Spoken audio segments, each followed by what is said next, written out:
Hello friend, welcome to Sathiya Academy. Let's crack the train. तो दोस्तों, आज मैं आप लोग के साथ जो क्लास शेयर करने वाला हूँ, क्लास में हम लोग जो बात करने वाले हैं और पढ़ने वाले हैं आज, वो है इंडियन पॉलिटी का पार्ट 1 और पार्ट 2 आर्टिकल के बारे में आज हम लोग पढ़ेंगे। तो इसलिए दोस्तों, जैसे कि हम देख रहे हैं कि आपको ऊपर में ही मैं रेड कलर से टॉपिक लिख दिया हूँ, the constitution of India through important article. तो आज हम लोग आर्टिकल के बारे में पढ़ेंगे, जो कि हमारे साथिया टीम के द्वारा आपको पढ़ाया जाएगा दोस्तों। तो दोस्तों, ना देरी करते हुए आज हम लोग क्लास की तरफ चलते हैं। तो दोस्तों, जैसे कि हम लोग आज देख रहे हैं, सबसे पहले हम लोग देखेंगे कि पार्ट 1 में कहाँ कहाँ से कहाँ तक अनुच्छेद आर्टिकल आता है, वो हम लोग देखेंगे। जैसे कि दोस्तों, हम लोग देख रहे हैं कि पार्ट 1 में अनुच्छेद फर्स्ट अगर हम लोग देख रहे हैं, जिसमें क्या है, name of the territory of the union, मतलब संघ का और राज्य क्षेत्र के बारे में पढ़ेंगे अनुच्छेद 1 में। और अनुच्छेद 2 में पढ़ेंगे नए राज्य का प्रवेश या स्थापना, इसके बारे में पढ़ेंगे। और तीसरा आर्टिकल जो दोस्तों होगा, उसमें है नए राज्यों का निर्माण और वर्तमान राज्यों के क्षेत्र सीमाओं या उसके जो सीमा होगा उसका परिवर्तन या उनके नाम के परिवर्तन। जैसे कोई राज्य है, उसको फिर बदलना हो या फिर किसी का सीमा घटाना बढ़ाना हो, उसके बारे में दोस्तों हम लोग आर्टिकल 3 में पढ़ते हैं। और आर्टिकल 4 की दोस्तों बात करते हैं, जिसमें कि पहली अनुसूचित और चौथी अनुसूचित संशोधन द्वारा अनुरूप और प्रारंभिक रूपों के अनुच्छेद 2 और 3 के अधीन बनाई गई है। तो ये हम लोग देखेंगे दोस्तों। तो दोस्तों, ये आप टॉपिक देख लीजिए, इसी के बारे में आज हम लोग दोस्तों पढ़ेंगे। और ना देरी करते हुए दोस्तों, हम टॉपिक की तरफ चलते हैं। जैसे कि दोस्तों, हम लोग देख रहे हैं पार्ट 1 का बात करते हैं, जिसमें कि संघ और उसका राज्य क्षेत्र के बारे में पढ़ते हैं। जिसमें कि दोस्तों हम लोग देख रहे हैं कि संघ का नाम और राज्य क्षेत्र भारत अर्थात इंडिया राज्यों का संघ होता है। जिसमें कि दोस्तों हम जानते हैं कि राज्य और उनके राज्य क्षेत्र होंगे, जो पहली अनुसूची में विनिर्दिष्ट है। भारत के राज्य क्षेत्र राज्यों के राज्य क्षेत्र होगा, पहली अनुसूची विधित संघ राज्य क्षेत्र और ऐसे अन्य राज्य क्षेत्रों के अर्जित किए जाएंगे।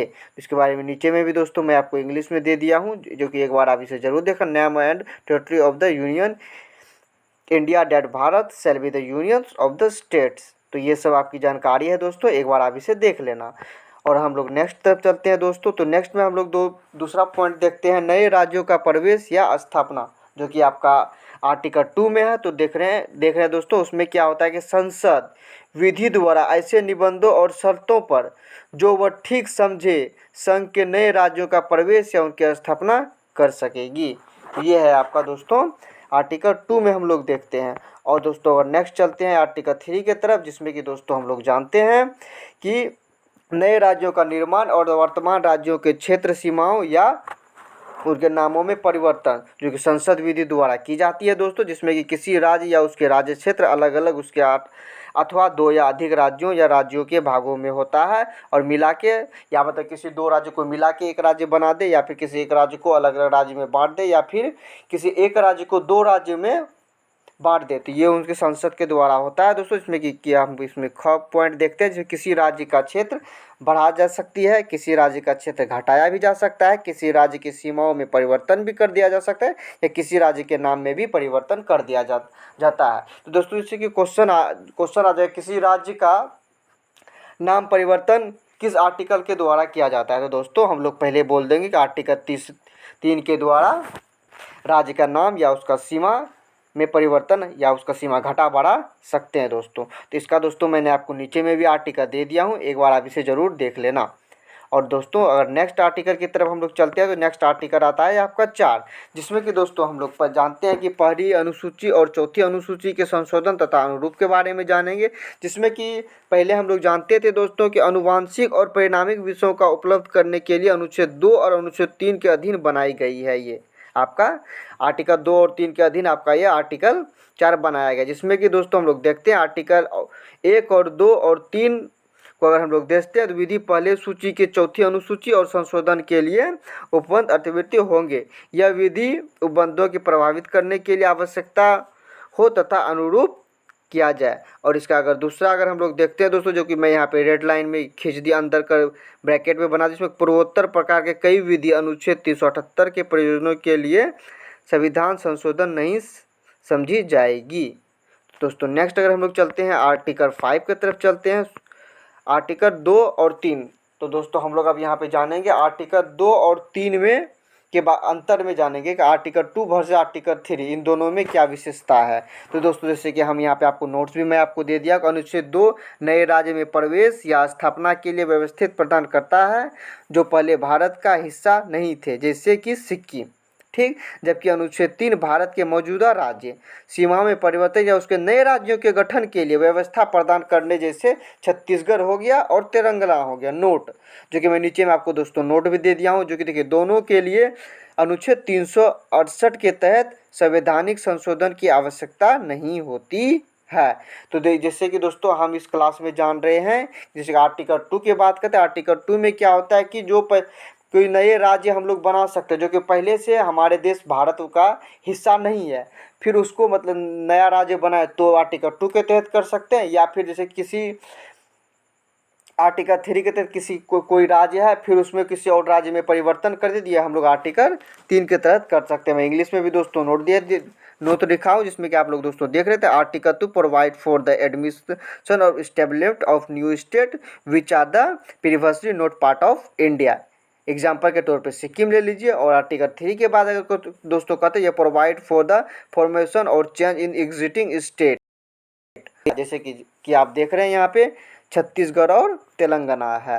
तो और इसमें नोट में आप देख लीजिए both does not lead to constitution amendment under 368 article 368 के तहत।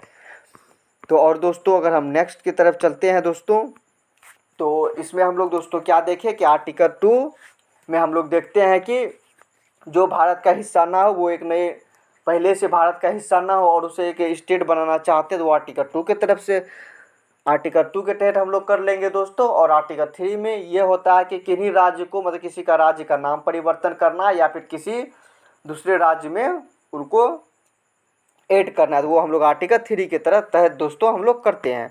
तो दोस्तों नेक्स्ट अगर हम लोग चलते हैं तो जिसमें कि हम लोग देख रहे हैं दोस्तों अक्टूबर 2019 की बात है, जिसमें कि भारत में राज्यों की संख्या 28 और केंद्र शासित प्रदेशों की संख्या 9 हो गई थी। वर्तमान में दादर नागर और दमन द्वीप को मिलाने का बिल पारित किया गया है, जिसमें कि इस पर राष्ट्रपति के हस्ताक्षर के बाद केंद्र शासित प्रदेशों की संख्या घटकर 8 हो जाएगी। और अज्ञात रहे कि हाल ही में गिरीश चंद्र मुर्मू जो कि जम्मू कश्मीर के उपराज्यपाल और लद्दाख के राज्यपाल के रूप में नियुक्ति किए गए थे। और दोस्तों नेक्स्ट हम लोग चलते हैं दोस्तों, तो नेक्स्ट में हम लोग दोस्तों देख रहे हैं आपका धर आयोग। धर आयोग में अगर हम लोग दोस्तों देखते हैं, सबसे पहले इसका हम लोग जो इसका मेन टॉपिक है दोस्तों वो होते राज्य पुनर्गठन पर आयोजक और समितियाँ।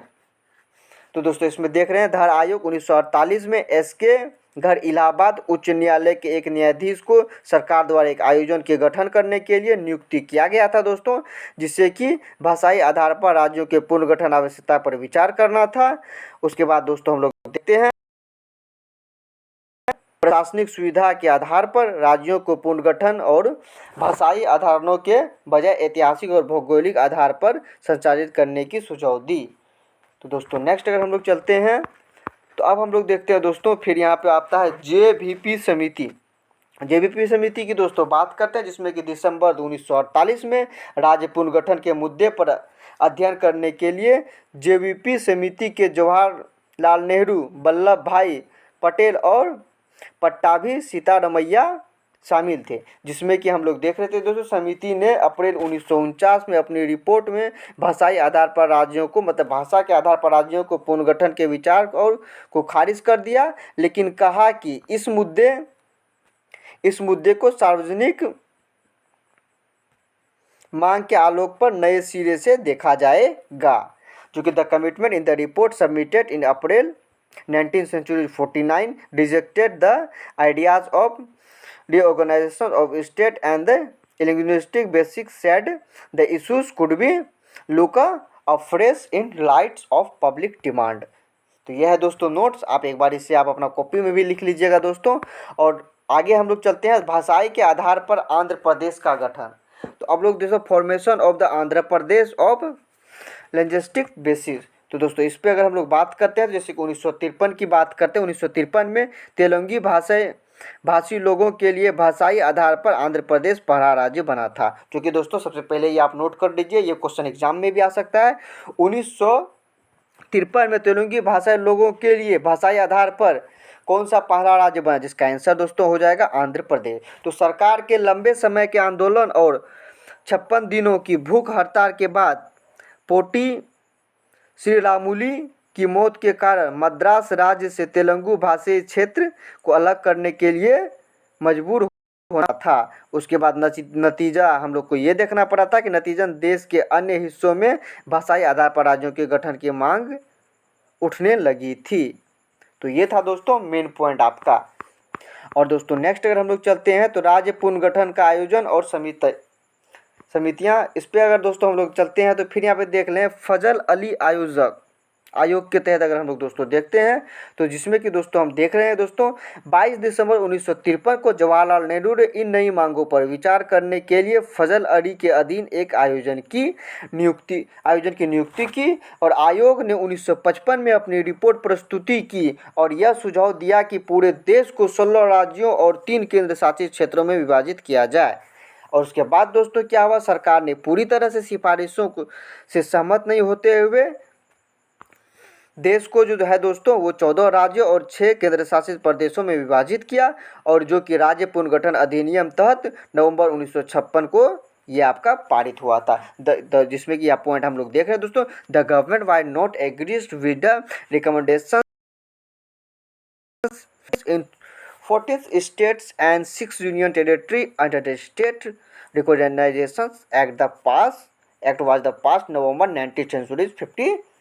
मैं आपको इंग्लिश में भी दोस्तों नोट प्रोवाइड कर दिया हूँ, एक बार आप इसे जरूर देख लेना।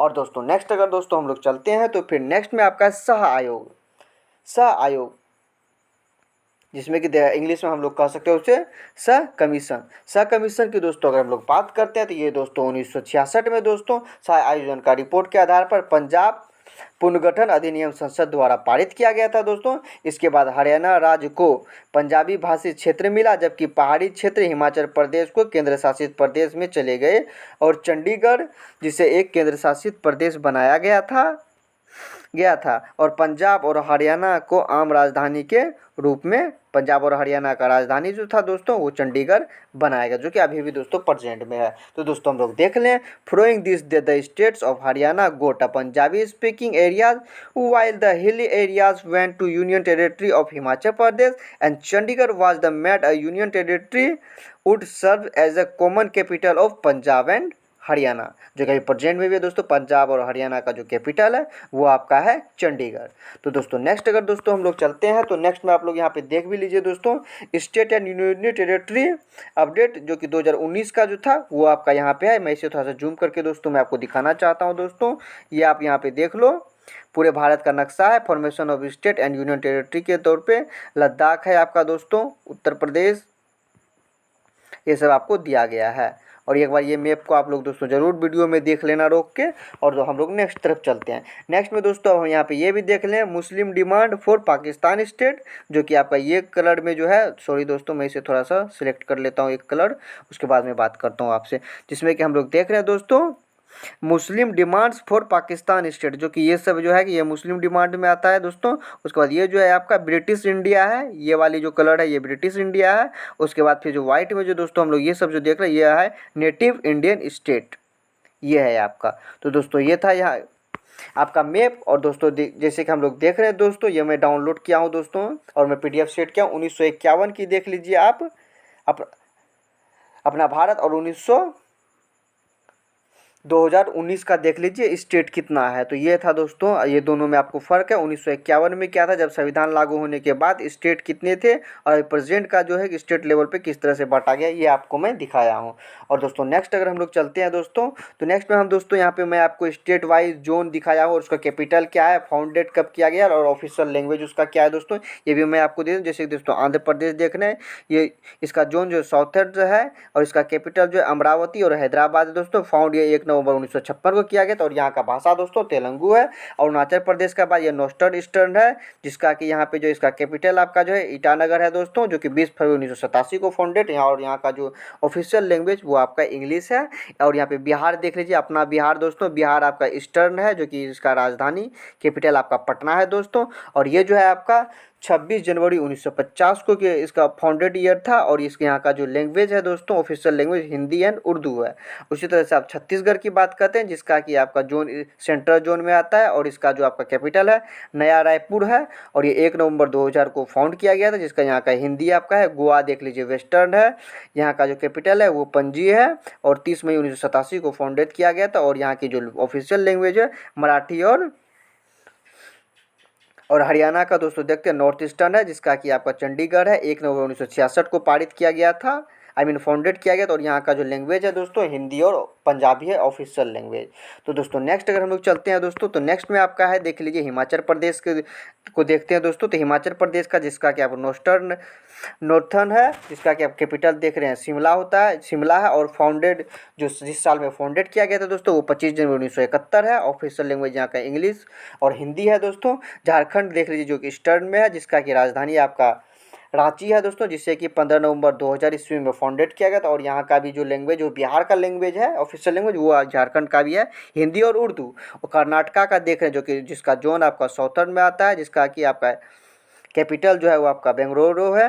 और उसके बाद ये 1 नवंबर 1956 को फाउंडेड किया गया था। और यहाँ का जो है ऑफिशियल लैंग्वेज वो है कन्नड़ा ही है। और दोस्तों नेक्स्ट मध्य प्रदेश की बात करते हैं, सेंट्रल ईस्ट में आता है, सेंट्रल जोन में आता है, जिसका कि भोपाल है। 1956 1 नवंबर को फाउंडेड, हिंदी इसका है। और महाराष्ट्र वेस्टर्न में आता है दोस्तों, जिसका कि कैपिटल मुंबई है। 1960 1 मई को आपको इसे फाउंडेड किया गया था। और यहाँ का लैंग्वेज जो है ऑफिशियल लैंग्वेज मराठी है। और हिमाचल प्रदेश की बात करते हैं जो कि नॉर्थर्न में आता है, जिसका कि शिमला है दोस्तों, जो कि 25 जनवरी 1971 को फाउंडेड किया गया था। और यहाँ का जो है ऑफिशियल लैंग्वेज हिंदी और इंग्लिश है। झारखंड के दोस्तों अगर हम लोग बात करते हैं जो कि ईस्टर्न में आता है, जिसका कि आपका राजधानी रांची है दोस्तों। और ये तुम्हें पहले हिंदी उर्दू ये दोबारा आ गया, झारखंड जो आपका ये दोबारा टाइप हो गया है मुझसे मिस्टेक से। और दोस्तों नेक्स्ट अगर हम लोग चलते हैं, नेक्स्ट अगर स्टेट की बात करते हैं, नेक्स्ट स्टेट में देखते हैं मणिपुर, जो कि नॉर्थ ईस्टर्न में आता है, जो कि इसका कि आपका जो है कि कैपिटल है आपका इम्फाल है। और फाउंडेड ईयर जो है आपका 21 जनवरी 1972 है। और इसका जो ऑफिशियल लैंग्वेज है मेटेई और इंग्लिश है। मेघालय नॉर्थर्न ईस्ट में आता है, जिसका कि कैपिटल शिलोंग है दोस्तों। 1972 में 21 जनवरी को इसे किया गया था, फाउंडेड ईयर है। और इसका जो आपका जो लैंग्वेज है दोस्तों इंग्लिश और खासी है। और मिजोरम की बात करते हैं जो कि नॉर्थर्न ईस्ट में आता है, इसका जो एजवाल है। और 20 फरवरी 1987 को इंग्लिश हिंदी और मिजो है इसका। नागालैंड का नॉर्थर्न ईस्ट में आता है, जिसका कि कोहिमा है दोस्तों। 1 दिसंबर 1963 को फाउंडेड किया गया था। और यहाँ का यहाँ का ऑफिशियल लैंग्वेज इंग्लिश है। ओडिशा ईस्टर्न में है, जो कि जिसका कि राजधानी भुवनेश्वर है। और इसका जो है कि फाउंडेड ईयर जो है 26 जनवरी 1950 था। और यहाँ का जो ऑफिशियल लैंग्वेज है वो ओडिया है। पंजाब की बात करते हैं, जिसका कि नॉर्थर्न में है, जिसका कि आपका कैपिटल चंडीगढ़ है। और उसके 1 नवंबर 1956 में फाउंडेड किया गया था। और ये इसका जो है कि लैंग्वेज पंजाबी है। उसी तरह से मणिपुर का है दोस्तों इम्फाल, ये दोबारा आ गया। मेघालय का है शिलोंग, ये भी दोबारा आ गया है। तो दोस्तों नेक्स्ट हम लोग चलते हैं, तो नेक्स्ट में दोस्तों फिर आपका राजस्थान है। इसी तरह से मैं सारा डिटेल्स दोस्तों दे दिया हूँ।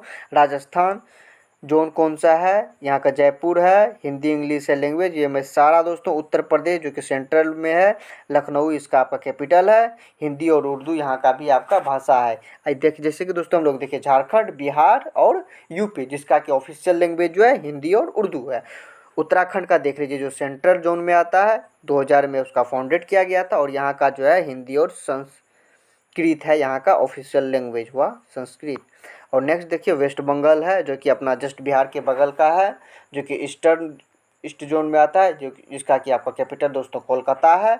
और यहाँ पे 1 नवंबर 1956 को फाउंडेड किया गया था। और यहाँ का जो है भाषा नेपाली है, हिंदी है, उर्दू है, संताली है, ओडिया है एंड पंजाबी और बंगाली। यूँ मानिए तो सारा लैंग्वेज मिक्सड है आपका वेस्ट बंगाल में। तो दोस्तों इस तरह से आप लोग सारा डिटेल्स याद कर लीजिएगा, क्योंकि दोस्तों आने वाले एग्जाम में पूछा भी जाता है राज्य राजधानी कब उसका फाउंडेड किया गया था, या फिर वहाँ का कौन सा ऑफिशियल लैंग्वेज है। ये आप जरूर एक बार दोस्तों देख लेना, जो कि आप लोग के लिए बहुत अच्छी तरह से हो। और यूनियन टेरिटरी की दोस्तों बात करते हैं दोस्तों, इसमें देख रहे हैं आपकी अंडमान एंड निकोबार आइसलैंड है, जिसका कि कैपिटल आपका पोर्ट ब्लेयर है, और इसे फाउंडेड 1 नवंबर 1956 को किया गया, और यहाँ का ऑफिशियल लैंग्वेज हिंदी और इंग्लिश है। चंडीगढ़ की बात करते हैं, इसका कैपिटल आपका चंडीगढ़ ही है, और 1 नवंबर 1966 को फाउंडेड किया गया था। इसका जो लैंग्वेज है ऑफिशियल इंग्लिश है दोस्तों। दादरा और नागर हवेली की बात करते हैं, जिसका कि आपका सिलवस्सा है, 11 अगस्त 1961 को फाउंडेड। गुजराती और हिंदी इसका ऑफिशियल लैंग्वेज है। दमन एंड दीव का बात करते हैं, दमन है इसका 1987 में फाउंडेड किया था। इंग्लिश, गुजराती, हिंदी और कोंकणी इसका जो है ऑफिशियल लैंग्वेज है। और दोस्तों नेक्स्ट अगर बात करते हैं तो दिल्ली है। दिल्ली का जो है कि कैपिटल आपका न्यू दिल्ली है, जिसमें कि दोस्तों आप बात 1905 में इसका फाउंडेड किया गया था। पंजाबी, हिंदी और उर्दू यहाँ का ऑफिशियल लैंग्वेज है। लक्षद्वीप की बात करते हैं, जिसका कैपिटल आपका कवारत्ती है, 1956 में फाउंडेड किया गया था। हिंदी इंग्लिश इसका है।